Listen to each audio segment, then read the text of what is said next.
Selamat berjumpa semuanya di Warung Budayanti. Sekarang kita akan kembali lagi diperlihatkan dengan sosok Nirwana yang pada saat ini kembali berkata kepada Xiao Yan bahwa Xiao Yan bisa membuat pilihan sekarang untuk mengakhiri hidupnya ini sepenuhnya. Tentu saja Xiao Yan juga memiliki pilihan lain selain hal tersebut. Begitu selesai berbicara, Nirwana merentangkan cakarnya dan sebuah bola cahaya muncul dengan sosok yang melingkar di dalamnya. Dirinya lanjut menjelaskan Xiao Yan bisa menelan bola cahaya ini dan Xiao Yan akan mendapatkan kembali tubuh serta jiwanya. Tetapi Xiao Yan juga akan memiliki sebagian ingatan dari Gu Zongsheng. Ini adalah jiwanya dan Nirwana pernah memukulnya hingga dirinya memuntahkan separuh jiwanya. Mendengar hal tersebut, kesadaran Xiao Yan pada saat ini berangsur-angsur menjadi semakin jelas, tetapi tampaknya Xiao Yan tidak memiliki pilihan lain karena Xiao Yan sama sekali tidak berbicara. Xiao Yan pada saat ini hanya bisa terdiam dan Xiao Yan sesungguhnya ingin menyelesaikan kehidupannya pada saat ini. Nirwana pun segera menjelaskan bahwa dirinya tahu Xiao Yan ingin mengakhiri semuanya, tetapi Xiao Yan bisa melihatnya terlebih dahulu. Selanjutnya sebuah gambaran yang jelas muncul di hadapan mata Xiao Yan. Kailin dari alam dewa kuno sedang duduk di sebuah halaman dan dirinya tidak berlatih juga tidak melakukan apapun. Kailin pada saat ini hanya menatap ke arah langit tanpa adanya cahaya di kedalaman matanya. Tampaknya Kailin pada saat ini mengkhawatirkan Xiao Yan dan Xiao Yueli. Selanjutnya Xiao Yan juga melihat dua sosok yang berjalan bersama dan keduanya tampak berlatih dengan keras. Mereka dipenuhi dengan bekas luka dan mereka tampaknya berlatih sangat sungguh-sungguh. Sosok-sosok ini adalah Xiao Xiao dan Xiao Lin yang tidak ikut ke medan tempur karena kekuatan mereka masih harus diasah. Xiao Yan juga melihat gambaran di bahtera alam dewa kuno di mana saudara-saudaranya memasang ekspresi serius di wajah masing-masing. Mereka menatap ke arah klon dewa asli dengan mata terpejam dan mereka tampak dipenuhi dengan kekhawatiran. Meskipun semua orang di tim Fearless tidak tahu apa yang telah terjadi, akan tetapi mereka telah bisa menduga sesuatu dan mereka semua tampak pucat serta khawatir. Setelah mengetahui situasi ini, Xiao Yueli dengan air mata di matanya juga melepaskan semua kekuatan penyegelnya. Dirinya bergegas dengan kecepatan penuh. Dirinya tampaknya tidak pernah mengira bahwa ayahnya akan berada dalam bahaya seperti ini. Selanjutnya gambaran berubah di mana Xiao Yan melihat Tuan Su yang hendak menghabisi Yang Mulia Ratu. Adegan ini benar-benar membuat Xiao Yan gelisah. Xiao Yan masih memiliki terlalu banyak kekhawatiran dan adegan singkat ini saja sudah cukup membuatnya mustahil untuk memilih pilihan pertama. Kesadaran Xiao Yan pun kembali sementara Nirwana segera berkata bahwa dirinya rasa Xiao Yan telah menentukan pilihannya. Sebaiknya Xiao Yan pada saat ini menerimanya dan untuk sementara, Xiao Yan akan menjadi yang mulia, tetapi jangan lupa untuk kembali pada dirinya sendiri. Xiao Yan terdiam dan Xiao Yan berpikir bahwa ini seperti dugaan Xiao Yan di mana Nirwana tidak akan membiarkan Xiao Yan mati, bukan karena dirinya merasa kasihan kepada Xiao Yan tetapi karena dirinya bosan dan harus melatih untuk mencari lawan menemaninya bertarung. Tanpa menunggu Xiao Yan berpikir, Nirwana mengulurkan cakarnya ke depan dan lelaki kecil di dalam cahaya menyatu dengan Xiao Yan. Kenangan samar muncul di dalam benak Xiao Yan dan beberapa kenangan yang bukan milik Xiao Yan muncul di benaknya. Ini adalah pecahan yang sangat remeh dan hampir tidak ada yang jelas yang bisa dilihat oleh Xiao Yan. Hal ini hanya membuat Xiao Yan merasa sakit kepala yang luar biasa. Sosok Nirwana juga menjelaskan bahwa ini merupakan berkah buat Xiao Yan atau juga bisa berbalik menjadi bencana. Ini bisa membuat Xiao Yan berlatih lebih cepat, tetapi pada saat yang sama Xiao Yan juga mungkin bisa melupakan niat awalnya. Bersamaan dengan hal tersebut, dalam kehampaan pada saat ini tiba-tiba ada kilatan petir.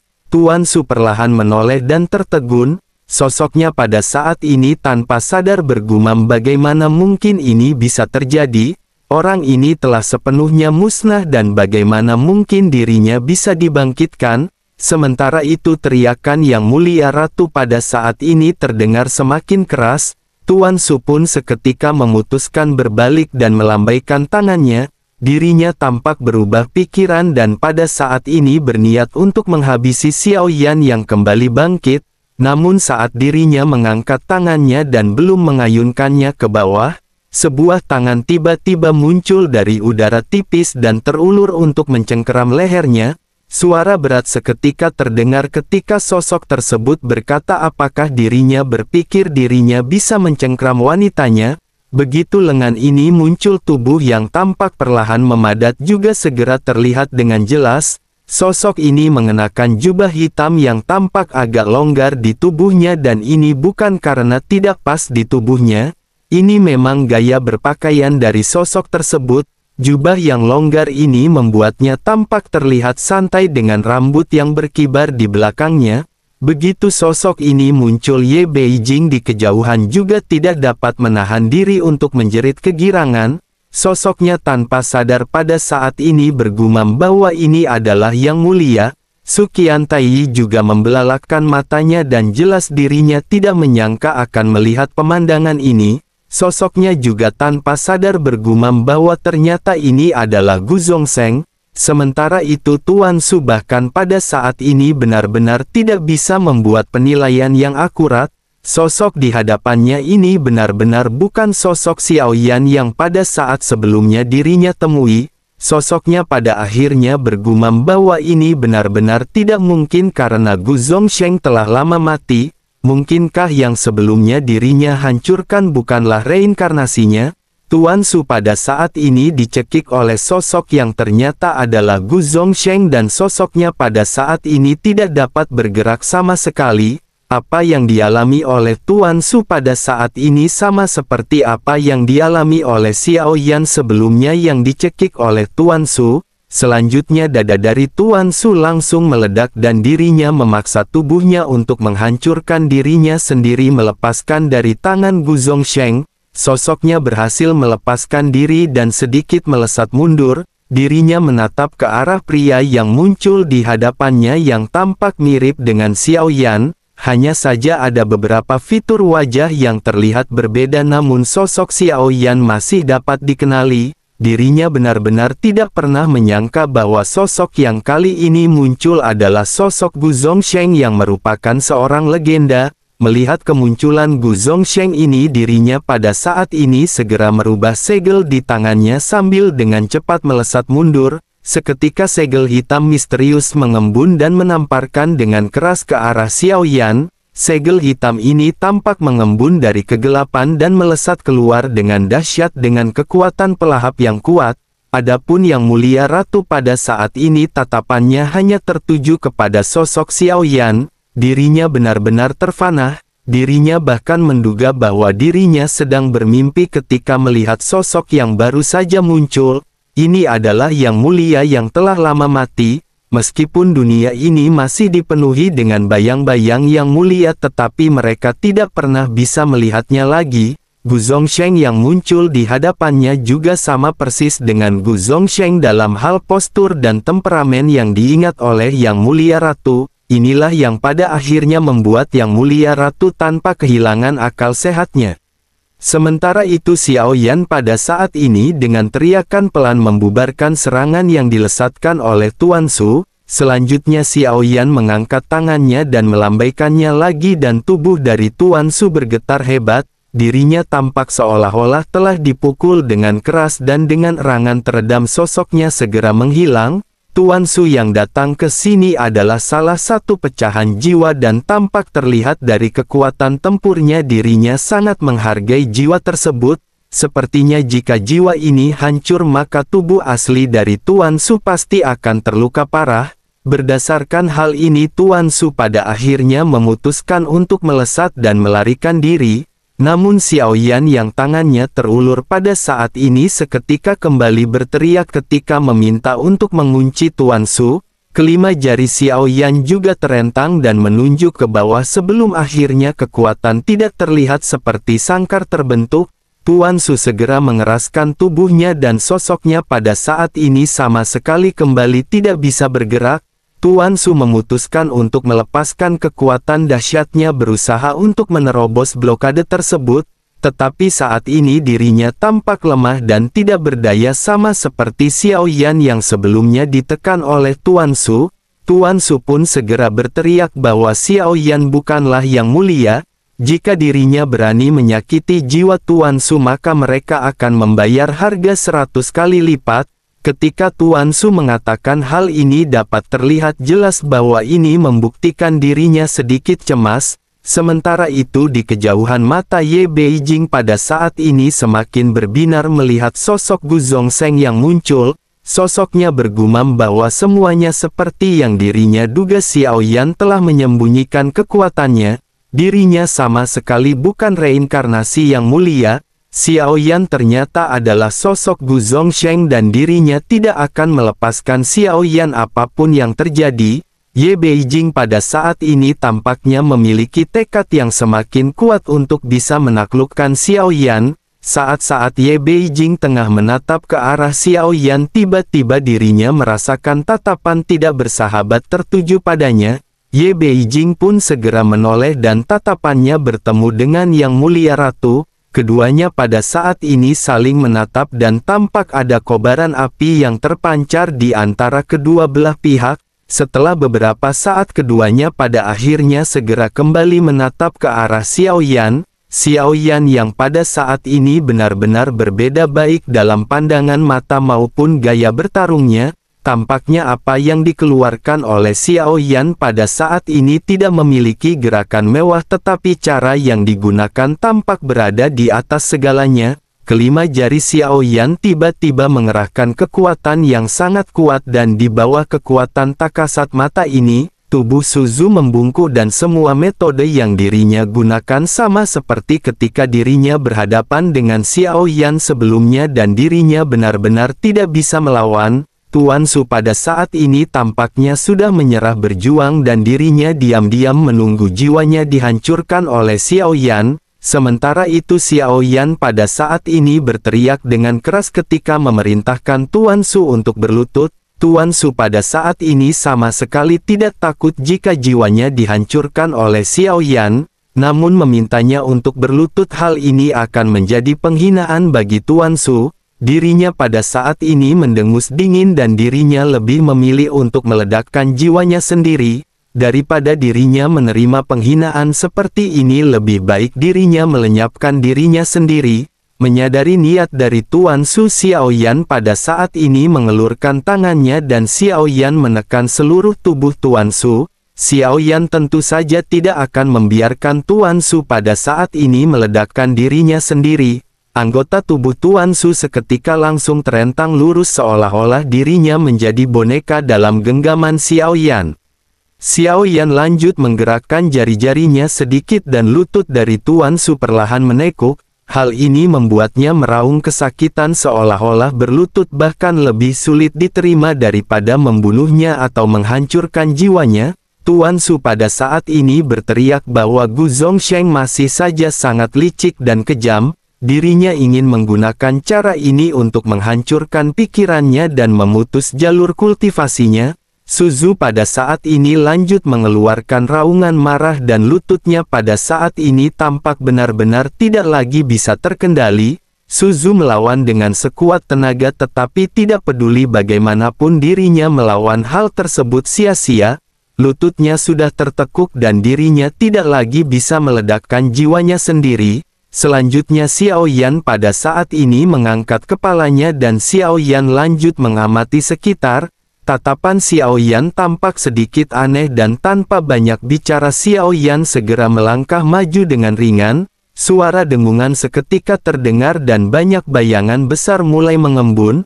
Ukurannya tampak sangat besar bahkan di tengah-tengah kehampaan.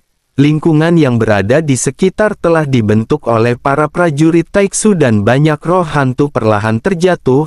Dengan bayangan besar dari serangan Xiao Yan semua yang telah dibentuk oleh Taiksu pada saat ini langsung dihancurkan. para prajurit Taiksu yang tidak terhitung jumlahnya juga langsung berubah menjadi bubuk dan meledak menjadi kabut berdarah. Dewa Taiksu yang berada di sekitar juga tidak terkecuali, mereka hanya bisa bertahan sejenak sebelum akhirnya mereka semua hancur berkeping-keping. Xiao Yan juga pada saat ini terus-menerus melangkahkan kakinya dengan ringan. Bayangan yang muncul di langit ini melangkah menuju ke arah bintang-bintang di sekitar. Bintang ini berguncang hebat dan saat bayangan besar ini terjatuh mereka semua tidak mampu menahan beban dan hancur hingga meledak. Setiap bintang di sini telah dilubangi oleh Taiksu dan digunakan sebagai wadah untuk pembentukan prajurit. Dengan begitu maka pada saat ini mereka yang dibentuk oleh Taiksu benar-benar telah dihancurkan. Banyak juga sosok dari Taiksu yang pada saat ini berniat untuk melarikan diri tetapi semuanya benar-benar tidak diberi kesempatan. Ye Beijing dan Su Qiantai pada saat ini menatap ke arah tempat-tempat yang dihancurkan oleh Xiao Yan dengan begitu mudah. Sementara itu Tuan Su masih terus berlutut di dalam kehampaan sehingga dirinya dapat melihat dengan mata kepalanya sendiri betapa rentannya apa yang mereka sebut kekuatan. Bintang-bintang ini semua adalah akumulasi dari Taiksu ketika mereka berada di Sensi untuk waktu yang panjang.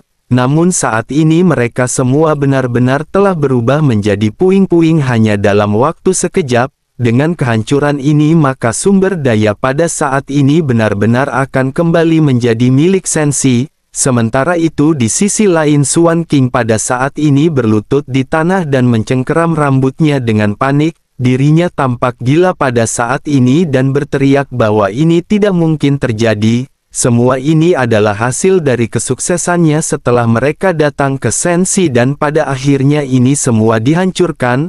Melihat semua rencananya akan sia-sia Suan King sama sekali tidak mampu mengendalikan emosinya. Matanya pada saat ini gemetar ketika dirinya menatap ke arah Xiao Yan yang menggantung di kehampaan. Bahkan Tuan Su pada saat ini dikalahkan. Dirinya telah menggunakan semua kartu truf terkuatnya tetapi dirinya masih gagal menghabisi Xiao Yan. Dampak dari hal ini juga pada akhirnya telah menyebabkan bencana besar yang tidak pernah diperhitungkan oleh Suan King. Suan King pada saat ini tampak menyesal dan berpikir bahwa mereka telah melakukan pertempuran di waktu yang salah. Pertempuran ini tampaknya benar-benar terlalu mendadak untuk dilakukan. Perkembangan situasi hingga saat ini benar-benar jauh melampaui ekspektasi Suan King. Sebenarnya dirinya seharusnya tidak meminta Su Zhu untuk keluar. Namun desakan Suan King ini pada akhirnya menyebabkan situasi berkembang hingga pada saat ini. Terlebih lagi Tuan Su juga telah kehilangan boneka dewa asli setengah langkah menuju ke alam kuno. Hal ini dapat dikatakan merupakan kerugian yang sangat besar ditambah dengan kehancuran Taiksu. Bayangan raksasa yang bersiul di kehampaan ini adalah 7 langkah mengejutkan para dewa yang telah digunakan oleh Xiao Yan berkali-kali sebelumnya. Tetapi yang Xiao Yan gunakan kali ini benar-benar berbeda daripada yang sebelumnya. Sepertinya yang Xiao Yan turunkan bukan hanya sekedar bayangan raksasa tetapi kekuatan aturan yang dapat menghancurkan segalanya. Seperti apa yang dipelajari oleh Xiao Yan bahwa ini adalah kekuatan aturan kejutan, hal ini menyebabkan seluruh kehampaan bergetar dan tampaknya tidak peduli seberapa keras benda yang dihantam, benda ini tidak akan mampu menahan kekuatan tersebut. Xiao Yan yang telah menghancurkan banyak prajurit Taiksu begitu juga dengan Dewa Taiksu dan bintang-bintang yang dibentuk oleh Taiksu tiba-tiba matanya terfokus dan menatap ke arah Su Qiantai. Tubuh Xiao Yan tiba-tiba bergerak dan langsung menuju ke arah Su Qiantai. Tentu saja begitu melihat hal ini raut wajah Su Qiantai berubah. Detak jantungnya bertambah cepat saat dirinya melihat Xiao Yan bergegas ke arahnya. Su Qiantai pun segera mengirimkan pesan melalui transmisi jiwa kepada Xiao Yan ketika bertanya apa yang akan dilakukan oleh Xiao Yan. Apakah Xiao Yan benar-benar telah lupa dengan perjanjian mereka tentang kerjasamanya dalam menaklukkan dunia?